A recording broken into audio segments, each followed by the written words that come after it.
زبور 15۔ اے خداوند، تیرا خیمہ میں کون رہے گا؟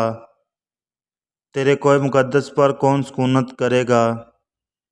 وہ جو راستی سے چلتا ہے اور صداقت کا کام کرتا اور دل سے سچ بولتا ہے، وہ جو اپنی زبان سے بہتان نہیں باندھتا اور اپنے دوست سے بدی نہیں کرتا اور اپنے ہمسایہ کی بدنامی نہیں سنتا، وہ جس کی نظر میں زد آدمی حقیر ہے، پر جو خداوند سے ڈرتے ہیں ان کی عزت کرتا ہے۔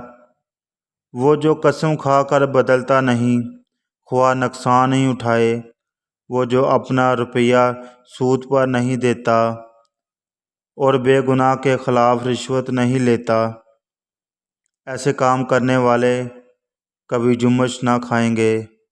آمین۔